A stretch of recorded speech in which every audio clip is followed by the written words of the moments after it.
Alright, well I thought I took a video of this already, but I can't find it and it's not on the channel, so apparently I did not. But anyway, as you can see, we got the transmission all put back together, fifth gear's all on, the housing's on, main shaft is in, counter shaft, everything's there. And then I got to my bell housing.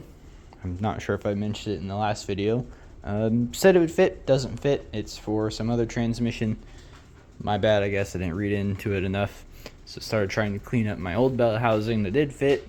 And then the last going on 3 weeks, it's been barely above freezing. I left this in the parts washer to soak and get this old oil and clutch material soaking to get off. And well, now it's frozen in there. And I'm not going to waste a whole bottle of MAP gas melting it out. At least the pump was off, so the pump's not blown up. But yeah, my bell housing is frozen until further notice, I suppose. I've got a garage heater, but I don't like to leave it running. Uses a whole lot of gas. Don't like running that bill up, and I don't think it would get this garage warm enough to actually melt that out anyway. So I'm kind of stuck there.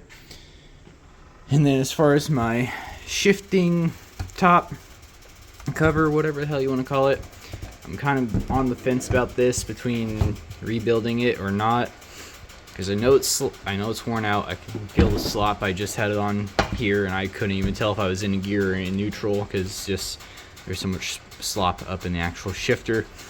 Did some research on this. I don't like how this is designed to where it's just a cup in a spring, and I guess it can actually wear out the aluminum in the housing anyway. So I'm kind of on the fence between just living with it, rebuilding this old design, or spending the money to get a bare square mount top and then building that. So we'll see what happens there. This is mainly where I've been stuck on for the last about month. I think it's the last time I uploaded, along with now the bell housing's frozen. Otherwise, at least the bell housing will be on here, and then all I have left is that shifter top. So that's where we're at on that for the transmission. So I don't know, I'm gonna have to wait and see what happens and see if I need to come to a decision on this and then get this done. I need to get the fluid for it. I want to get the proper fluid that everyone keeps referring to, and that stuff's expensive. It's like 20 bucks a quart, so that's fun. Bell housing's frozen, so I'm kind of stuck a bit.